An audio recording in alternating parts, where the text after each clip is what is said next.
Boa noite, irmãos. Que a paz do Senhor esteja conosco, né?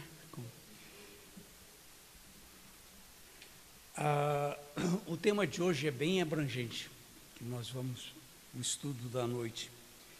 Mas eu queria fazer, em alguns momentos eu vou ler, porque algumas informações são difíceis da gente gravar.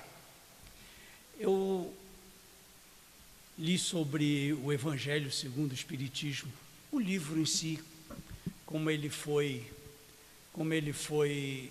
editado por Kardec, como é que ele foi montado. E também dei uma lida no Evangelho Novo Testamento, que nós tanto lemos e tanto buscamos amparo nele. E descobri umas coisas interessantes. É bom esse estudo porque a gente aprende tudo junto. No Evangelho de Marcos, que é o primeiro, dos 661 versículos do Evangelho de Marcos, 600 deles iguaizinhos estão no de Mateus e 350 no de Lucas. É uma repetição. Na realidade, a informação que dá,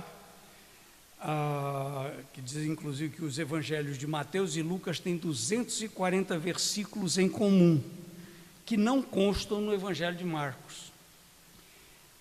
Mateus e Lucas inseriram outros versículos segundo interpretação própria.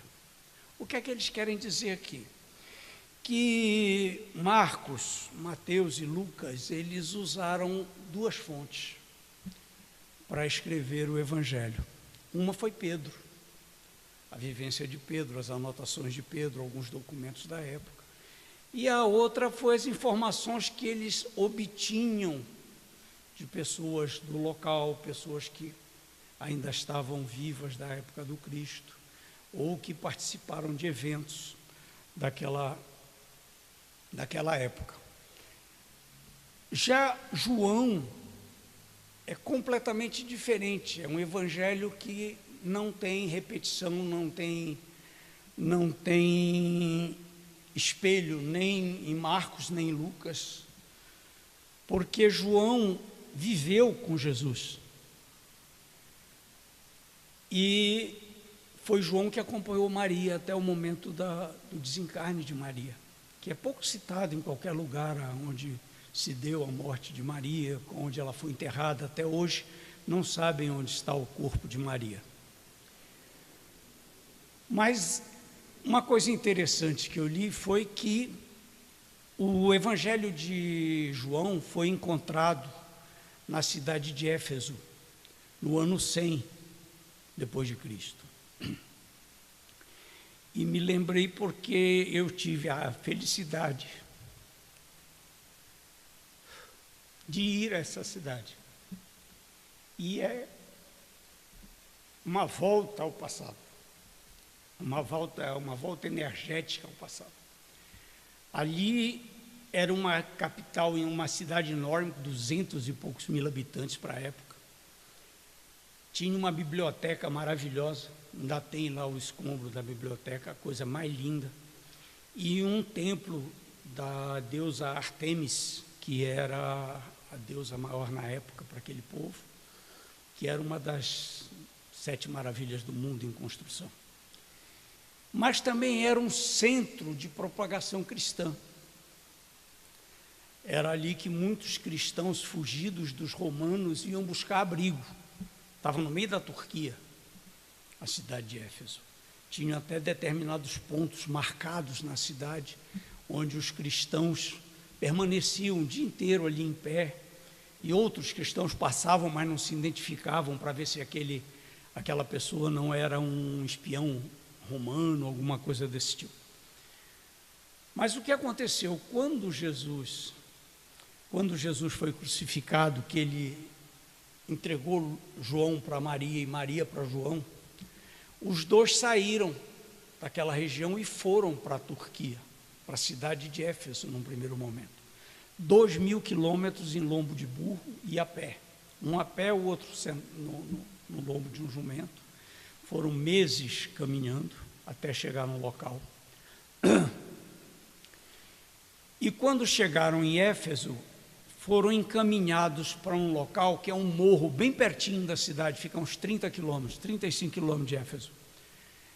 E nós estivemos lá.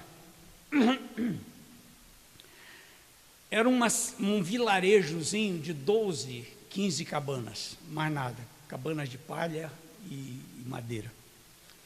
E eles acharam um cantinho para Maria e João habitarem. Como Maria, a mãe de Jesus, eles deram o melhor local do terreno para ela, que era exatamente no local onde tinha uma fonte. E essa fonte que abastecia todas aquelas cabanas do vilarejo, uma fonte pequena, de onde brotava uma água muito pura, e eles se serviam ali naquele local. E João construiu uma casinha de pedra para Maria, e essa casa está em pé até hoje.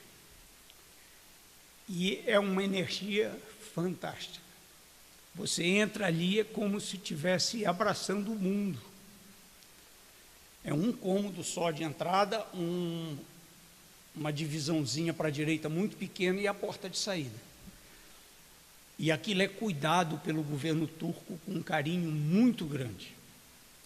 Eles cuidam daquela relíquia como uma relíquia deve ser tomada. Não pode fotografar dentro, as pessoas entram para sentir o ambiente. E o que é que Maria e João fizeram à época? Ele construiu a cabana, a casa, bem ao lado da fonte. Só que Maria pediu que ele fizesse córregos daquela fonte para cada casa. Então ele cavou pequenas valas e ali aquela água fresca passava para dentro de cada cabana da região, que hoje não existem mais, e o pessoal que toma conta ali daquele local fizeram uma tubulação que passa na direção onde eram aquelas casinhas, e embaixo eles fizeram uns pequenos receptáculos, como umas bacias, umas torneiras onde essa água brota. E qualquer pessoa pode ir lá encher uma garrafa com água, passar água no rosto, e é uma coisa indescritível. E me tocou, porque como nós tivemos a felicidade de ir até ali, eu sabia que também o Evangelho de João foi descoberto naquela área de Éfeso, na biblioteca de Éfeso, também uma coisa muito marcante para a gente, porque João viveu com o Mestre, ele escreveu de uma forma muito bonita tudo aquilo que ele viu. Ele buscou a parte espiritual da vivência com o Cristo para colocar no Evangelho. Então, quando nós vemos o Novo Testamento, nós podemos dividi-lo pela essência dos assuntos. Seriam os atos comuns da vida do Cristo, um dos assuntos, o outro seriam os milagres, o outro as profecias, o quarto seriam as palavras, e essas palavras são o que os grandes cultos, as seitas, as religiões usam para criar os climas dogmáticos, criar os dogmas que eles comandam a igreja através desses dogmas. E a essência do Evangelho, que é o ensino moral. Essa quinta parte é a mais profunda de todo o Evangelho. As 4 primeiras sempre foram objetos de controvérsias, por causa dos próprios textos evangélicos que se repetem, as influências humanas colocadas no texto, embora tudo aquilo tenha tido uma supervisão espiritual, não se nega que houve uma supervisão espiritual de tudo aquilo que ali foi escrito. Mas essa quinta parte, a parte moral, ela é inatacável. Não tem quem possa dizer uma fagulha daquilo. Desculpe, eu estou muito rouco hoje. Essa parte dos ensinamentos morais do Evangelho nunca foi disputado por nenhuma igreja. Ela é a essência de tudo aquilo que se tem de bom e que nos é colocado à frente através do Evangelho segundo o Espiritismo. No Evangelho segundo o Espiritismo, nós não temos nada que saia desse caminho, que é o do ensinamento moral. Porque é a essência da doutrina espírita. O Evangelho segundo o Espiritismo não tem dogmas, não tem rituais, não tem nada que determine aquilo que eu tenho que fazer. Ele só nos mostra o que Jesus fez, o que Jesus sempre pediu para que nós fizéssemos. E diz assim: faça. E aí a caminhada é nossa. Eu não tenho alguém para segurar em mim, dar a mão, colocar um cabresto em mim e dizer assim: você tem que fazer isso. Não é por aí o caminho. O caminho é assim: olhe, o ensinamento é esse, a vida é essa, a vida passada é essa, a vida futura é essa. Você caminha na sua estrada. Você tem que seguir esse itinerário. E isso é importante para nós por causa daquelas duas palavrinhas que nós usamos muito como espíritas, que é o livre-arbítrio. Se nós pegarmos cada seita, cada religião, colocarmos todos eles aqui nessa sala, os chefes, os grandes administradores dessas seitas, dessas religiões, e dissermos para que eles discutam as suas razões para seguirem desta e desta forma aqueles conceitos que eles formam, eles vão se apoiar exatamente nos dogmas e na política. Porque elas usam muito a política como fonte de domínio, de força, de poder, de dizer que é dona da verdade. Coisa que o Espiritismo não faz, coisa que o Evangelho segundo o Espiritismo não usa. Mas nós temos que ver uma outra coisa também. Eles seguem o Evangelho, eles estão seguindo o Evangelho, eles abrem o livro, eles leem o livro, eles leem os ensinamentos do Cristo, eles veem as passagens do Cristo, os sermões que ele fez, as histórias que ele contou, a vivência dele com os apóstolos, e não conseguem seguir aqueles ensinamentos. Eles dizem que Cristo é o exemplo, mas não seguem o exemplo. Nós podemos ter alguém do nosso lado de outra religião, e na hora que nós falarmos sobre o assunto e dissermos: porque Deus é assim, assim, assim, assim, assim, ele se vira e diz: não, mas eu não acho que Deus seja dessa forma, embora ele siga Deus, que é o mesmo Deus. E pode, inclusive, elevar o tom de voz para um caminho de discussão. E pode também elevar o tom de voz para a agressão. Porque nós sabemos que isso acontece. Nós temos irmãos que são tão arraigados à fé que eles processam, porque isso não é fé que eles professam, que eles se sentem, talvez, vamos falar de outra forma, eles se sentem ameaçados quando alguém de outra linha de pensamento conversa com eles sobre aquele assunto, porque eles têm medo de perder o pé onde está sentado.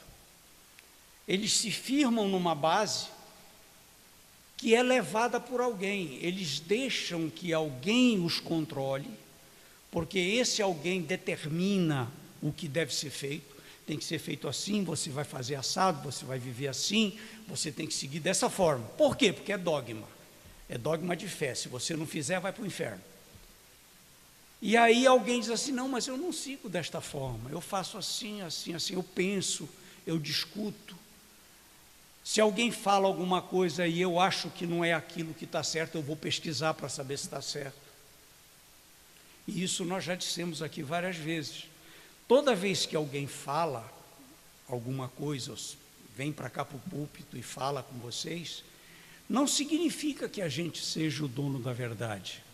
Significa que nós lemos, que nós entendemos alguma coisa, nós tivemos um amparo espiritual para entender, mas muita coisa é colocada dentro da nossa vivência. Porque nós temos uma vida, nós temos família, nós temos amigos, nós vivemos na sociedade, no grupo social.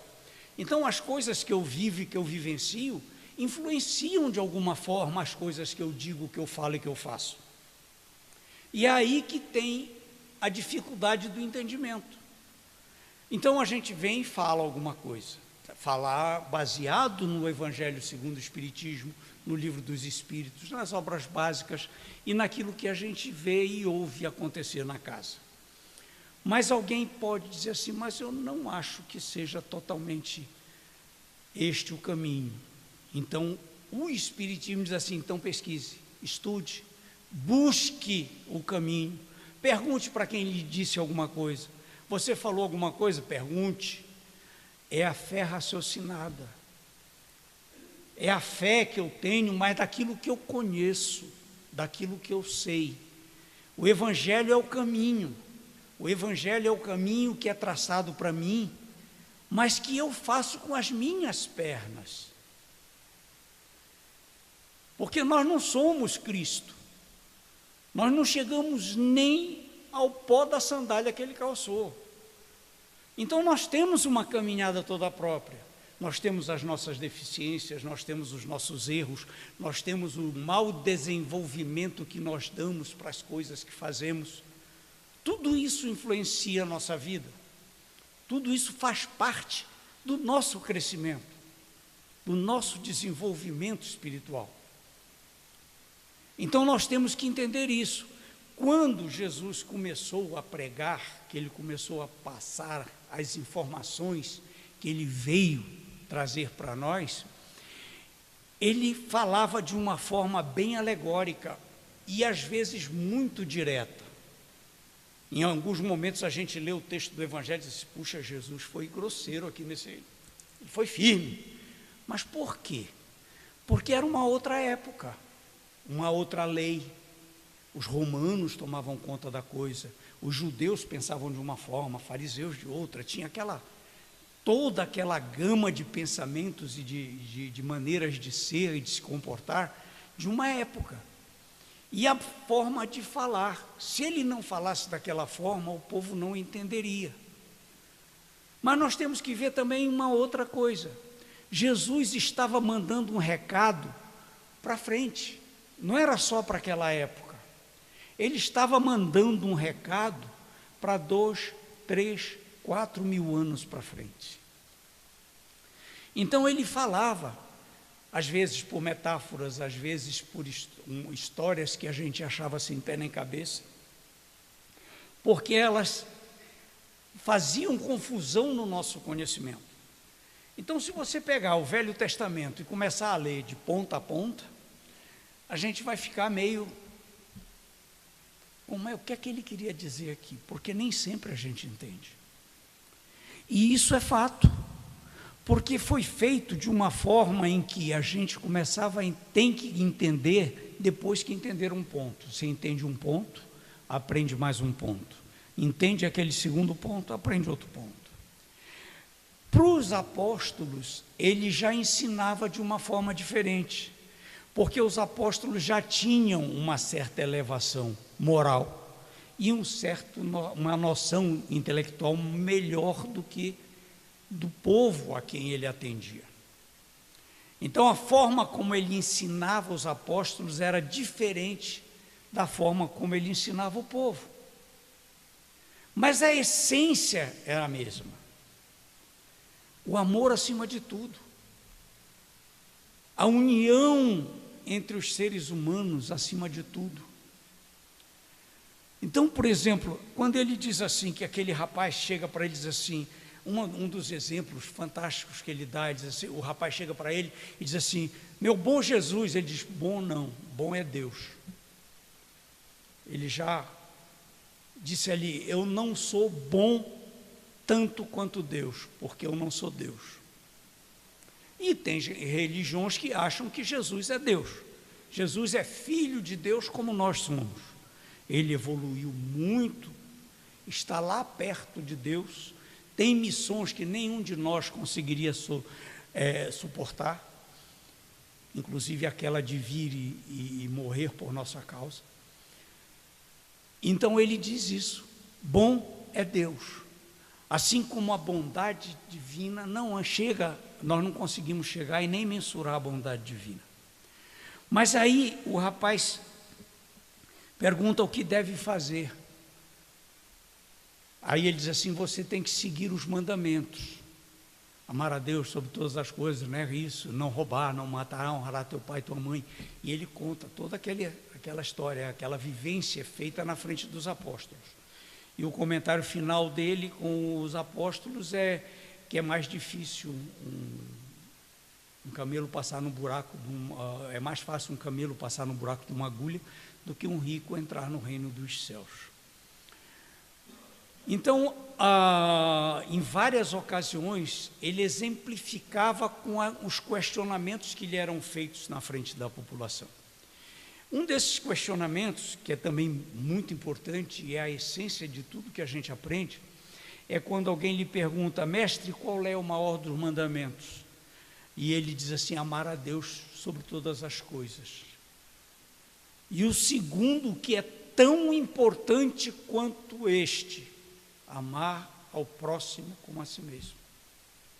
Amar ao próximo como a si mesmo. E quem é o próximo? Meu pai, minha mãe, meu avô, minha avó, meu tio, meu irmão, minha filha, meu neto?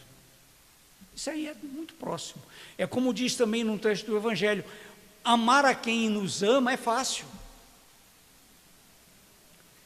O próximo é o resto da humanidade. Não são aqueles que estão vivendo comigo na minha família, ou próximo a mim, porque é fácil amá-los. Eles estão morando comigo, eles dormem debaixo do mesmo teto, eles comem a comida que eu como, a gente vive junto, conversa junto. Fica mais fácil de amar. Agora, amar pessoas com quem a gente não tem relacionamento, aí é que é mais difícil. E hoje, na essência universal dos seres humanos encarnados na Terra, nós estamos vendo todas as diferenças reais que existem entre nós. Porque antigamente a diferença que a gente tinha era bem localizada, há uns 50, 60 anos atrás. Nós tínhamos as diferenças que eram comuns na região onde a gente habitava. Hoje nós temos uma gama em tempo real de tudo aquilo que é diferente. Você liga a internet e você tem lá comentários sobre pessoas de outros países, de outras religiões, de outras raças, que pensam de outra forma, que se vestem de forma diferente da nossa, que conceituam a vida de outra forma.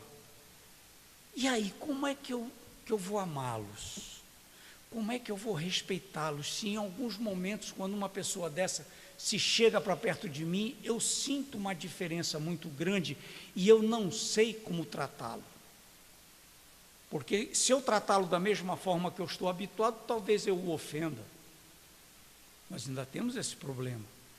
Agora, se todos nós que lemos os livros sagrados, que lemos o Evangelho, soubéssemos e entendêssemos e usássemos o amor como fonte de relacionamento, nós não teríamos nenhum tipo de receio. Porque nós estaríamos exemplificando Jesus nesse contato.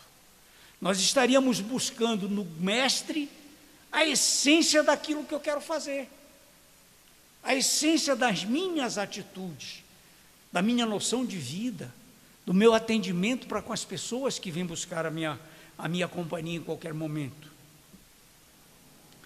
Então, meus irmãos, nós temos que tirar esse véu desse passado, que a gente sempre tem na memória, porque nós temos um relacionamento de família, com avô, avó, bisavó, tio, e nós mesmos, que já estamos um pouco mais avançados na idade, nós lembramos de como era a nossa vida, alguns anos atrás, na metade do século passado.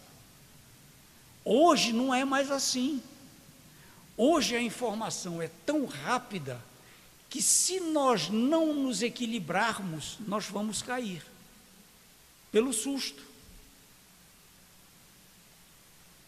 Então nós temos que viver o Evangelho a cada dia, a cada momento e prevendo o futuro que nós temos. O Evangelho segundo o Espiritismo nos mostra isso. Como é que foi feito isso? Como é que esse livro foi escrito? Ele usou o mesmo princípio que usou para escrever o livro dos Espíritos. Ele colheu informações junto a médiuns espalhados no mundo inteiro. Não foi só um médium, não. Não foi só aqueles médiuns que ele conhecia em Paris, que sentavam na mesa, entravam em transe, incorporavam e psicografavam, e ele perguntava. Não. Ele começou a se dedicar a ver a essência do livro Velho Testamento, pedir informações para os espíritos, e quando vinha essa primeira informação sobre os textos mais obscuros, aqueles que davam mais nó na cabeça da gente para entender, ele separava e escrevia para o médium. Na Europa inteira, nos Estados Unidos, aqui na América do Sul, ele mandou carta, e tem mais, naquele tempo não tinha e-mail, era escrito a bico de pena, molhando no tinteiro, uma paciência de santo.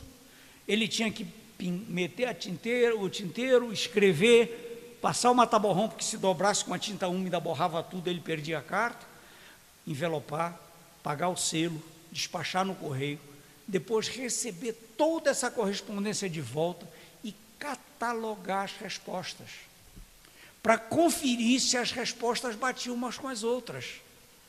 Porque se ele usasse um só espírito para fazer aquilo, haveria distorções. Porque assim como nós usamos as nossas informações pessoais para aquilo que a gente diz e faz, o espírito também usa. Ele pode até ser um espírito mais iluminado, mas ele também tem as suas noções de vida. E aí seria fácil de alguém contestar o livro. Da maneira que ele foi escrito, não existe contestação, porque houve toda uma catalogação de dados, de informações, que uniram os pensamentos trazidos do mundo inteiro. E qual foi a outra comprovação que existiu disso aí?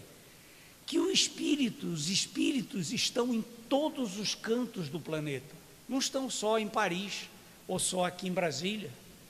Eles estão nos Estados Unidos, no Canadá, no México, na América Central, onde houver um espaço dentro do planeta Terra, nós temos espíritos desencarnados, assim como temos encarnados. Se nós encarnados andamos espalhados nesse mundo inteiro, imagina os desencarnados que não têm o corpo para atrapalhar. Eles estão mais espalhados ainda do que nós, além de que a proporção deles é muito maior do que a nossa. Nós somos 7 bi e meio, eles são 32, 35 bi. É 5 ou 6 vezes o número de espíritos encarnados, o número de desencarnados. Então essa obra, ela vem nos trazer isso. Eu copiei um texto, não é grande, eu vou ler para vocês, da página 348 do Evangelho. Me permitam que leia, por favor. Diz assim: eis o que é preciso se faça para ganhar o reino dos céus. Sobre as outras partes, apenas aos discípulos ele desenvolvia o seu pensamento. É falando sobre aquilo que eu falei antes, que Jesus, ele falava de uma forma para o povo e de uma forma para os seus discípulos, por serem eles mais adiantados, moral e intelectualmente. Jesus pôde iniciá-los no conhecimento de verdades mais abstratas. Daí o haver dito: aos que já têm, ainda mais se dará. Quando ele disse isso, é porque ele sabia que quanto mais você adquire de conhecimento, mais capacidade você tem de absorver conhecimento. E mais responsabilidade você tem por adquirir esse conhecimento. É proporcional, você adquire o conhecimento, você se torna mais responsável. Entretanto, mesmo com os apóstolos, conservou-se impreciso acerca de muitos pontos, cuja completa inteligência ficava reservada a ulteriores tempos, deixando que isso começasse a ser descoberto agora. Foram esses pontos que deram ensejo a tão diversas interpretações, até que a ciência de um lado e o espiritismo de outro revelassem as novas leis da natureza, que lhes tornaram perceptível o verdadeiro sentido. O espiritismo hoje projeta a luz sobre uma imensidade de pontos obscuros, não a lança, porém, inconsideradamente. Com admirável prudência se conduzem os espíritos ao darem suas instruções. Só gradual e sucessivamente consideraram as diversas partes já conhecidas da doutrina, deixando as outras partes para serem reveladas à medida que se for tornando oportuno fazê-las sair da obscuridade.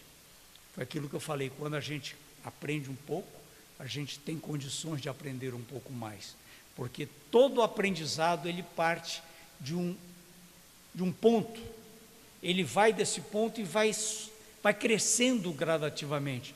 Você não nasce sabendo. A gente tem que ir aprendendo igual uma criança. A criança tem que aprender primeiro o ABC, para depois aprender 2 mais 2 e depois entrar nos grandes problemas matemáticos. Se a houvessem apresentado completa desde o primeiro momento, somente a reduzido número de pessoas se teria ela mostrado acessível. Isso também é fato. Se Jesus e o Espiritismo tivessem lançado de uma vez todo o conhecimento, Livro dos Espíritos, se a gente conseguisse entender o Livro dos Espíritos de uma vez só, numa primeira leitura, só um grupo pequenininho de pessoas teria condições de entender aquilo tudo. E isso causaria um certo desequilíbrio em todo o resto das pessoas que não entenderiam. Poderia dar margem, inclusive, a considerações como era antigamente, na hora que Jesus se foi, uns 200, 300 anos depois, os reis e os grandes imperadores da época começaram a ver que era bom negócio ter a religião do seu lado, porque eles dominavam, usavam a força e a política, e a religião usava o sobrenatural. Como a população não sabia ler nem escrever muito, ficava fácil de dominar todo mundo. E isso a gente nota com as mudanças que houveram no concílio esqueci, eu lembro, o nome vem depois, de Niceia, o concílio de Niceia em 325 depois de Cristo. Um imperador que não era católico, mas já existiam bispos, aquela coisa toda da Igreja Católica. Ele reuniu todo mundo sob seus auspícios, deu guarita a todos os bispos e pessoal que era mandatários da igreja naquela época, e criaram normas, regras e dogmas que deveriam ser seguidos. Foi quando foi escolhido os 4 evangelhos, os 4 evangelistas para comporem o Velho Testamento, o Novo Testamento. Os outros que escreveram cartas, escreveram documentos a respeito de Jesus, foram colocados à parte, porque em algum momento se chocavam com as ideias que eles estavam querendo, a ideia básica do domínio sobre a população. Então existem evangelhos de Maria Madalena, existem evangelhos, cartas escritas pelos imperadores romanos, tudo isso fariam parte do Novo Testamento, porque contam a história de Jesus naquela época. A gente não, às vezes pensa que assim, puxa, era 2000 anos atrás, como é que esse pessoal tem tudo isso? Eles escreviam, anotavam, existem milhares de documentos guardados, fora os milhões que foram queimados nas guerras. Quando haviam guerras, que um povo invadiu outro, a primeira providência era tocar fogo na biblioteca. Porque a biblioteca é a essência do conhecimento humano. Então, quando um povo invadia o outro e dominava pela força, a primeira providência, toca fogo na biblioteca. E traz o nosso conhecimento para colocar na população deles. Era assim que funcionava. Então, esses documentos existiam, estavam todos escritos, estavam todos guardados. E muitos estão guardados ainda. Existem bibliotecas monumentais no mundo que guardam esses documentos de uma forma perfeita, sob temperatura, umidade, para não estragar, para não jogar fora, mas eles são apócrifos, ou seja, não servem para compor o Novo Testamento. Mas voltemos ao Evangelho segundo o Espiritismo, que é o nosso ponto. Então, entre os anos 60 e 80, foram os primeiros escritos evangélicos que apareceram. Foi Marcos, ele é considerado o evangelho mais antigo, o primeiro que apareceu. Foram entre 60 a 80 anos depois de Cristo. No final do século I, entre os anos 80 e 98, é que surge o Evangelho de Lucas e o de Mateus. Surgem o de Lucas e o de Mateus, que foi escrito, o de Mateus foi escrito em hebraico, mas já está perdido, esse aí sumiu, ninguém acha o original mais. E, finalmente, entre os anos de 98 e 110, aparece em Éfeso o Evangelho de João. E ao lado deste Evangelho, esses evangelhos são os únicos que são reconhecidos pela Igreja Católica e foram os únicos que foram colocados no Novo Testamento. Não se tira a essência divina do Novo Testamento. O Velho Testamento, a gente sempre diz, ele é histórico, ele teve um fator também espiritual muito grande, porque escrever um livro daquele porte, só de memória, era difícil. Mas ele não é a essência, ele não tem aquela essência moral que nós precisamos para a nossa evolução. Ele mostra algumas opiniões ainda daquela época antes de Cristo, 600 anos antes de Cristo, onde a lei do olho por olho, dente por dente prevalecia totalmente, onde existia apedrejamento, existia muitas coisas que hoje nós sabemos que não se faz mais de jeito nenhum, nem tem condições de fazer. Se o teu vizinho trabalhar no sábado, tem liberdade para matá-lo, ou avisa as autoridades para que ele seja preso, aquela coisa toda. Então, algumas coisas que fogem completamente da noção de humanidade, mas que para aquela época era viável em função da natureza que nós tínhamos como seres humanos. Nós éramos um povo muito rústico, nós precisávamos de uma mão de ferro para nos guiar. Lembram da história do Êxodo, né? Quando Moisés tirou todo mundo do Egito para trazer de volta, preciso uma mudança de 2 gerações caminhando no deserto para que eles se acertassem e Jesus pudesse aparecer no meio deles, e mesmo assim muitos não aceitaram. Então, essa essência do Evangelho é muito importante para nós, porque o Evangelho segundo o Espiritismo nos mostra essa essência de uma forma maravilhosa. Qual é essa forma? Ele tem, quem já leu algum trecho do Evangelho, vai ver o texto do Evangelho traduzido do Novo Testamento, e aí vem uma explicação à luz do Espiritismo, trazida pelos Espíritos benfeitores, dizendo tudo como é que significa cada passagem daquela que foi ali escrita. E depois ainda temos alguns espíritos que escrevem textos a respeito de sua vida pessoal, que atinge aquele assunto que está sendo ali estudado. Então, para nós espíritas, eu acho que é um livro de cabeceira, que deve ser lido constantemente, porque ele é básico para nós. Todos os livros básicos devem ser lidos, manuseados e lidos novamente, incansavelmente.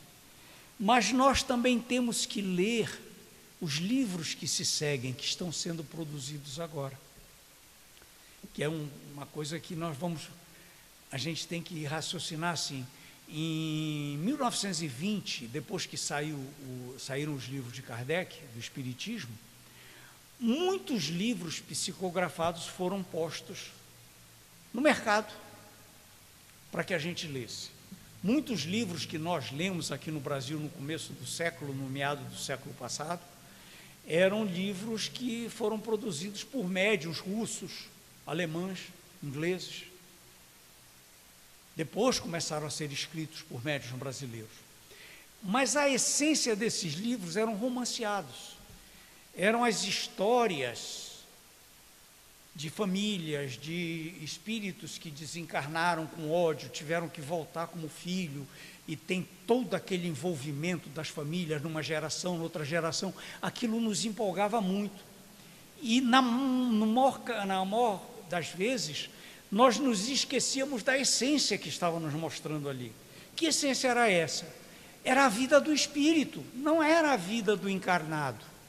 A vida do encarnado era um mote para a gente aprender a vida do espírito. Mas hoje, nós já temos livros que vão direto na vida espiritual e nos trazem informações completas do lado de lá, sem romanceamento, sem ter essa... em alguns momentos colocam uma historinha ou outra aqui para a gente ver a relação do ser humano, do espírito encarnado com a sociedade, com a vida, com a família, mas 90% dos livros já são efeitos e buscas lá do outro lado, espírito ajudando espírito, espírito consolando espírito, a vida como ela realmente é, a vida espiritual. Esse é o processo evolutivo nosso. Nós estamos caminhando cada vez mais para a época do espírito, para a época em que o nosso processo evolutivo vai dar um pequeno salto, que o nosso planeta vai dar um enorme salto, e nós temos que estar preparados para isso. E nós que somos espíritas, mais ainda, porque nós aprendemos com os livros básicos. O Evangelho segundo o Espiritismo é básico para isso. Nós temos que tê-lo como livro de cabeceira, para ler toda noite um pedacinho. E depois, terminou, começa tudo de novo. Livro dos Espíritos, a mesma coisa. A Gênesis, o Céu e o Inferno, e por aí vai. E ter aqueles livros que a gente vai sentar numa poltrona e ler, primeira página, segunda página, terceira página, primeiro capítulo, que vai nos ensinar a respeito da vida depois do corpo físico.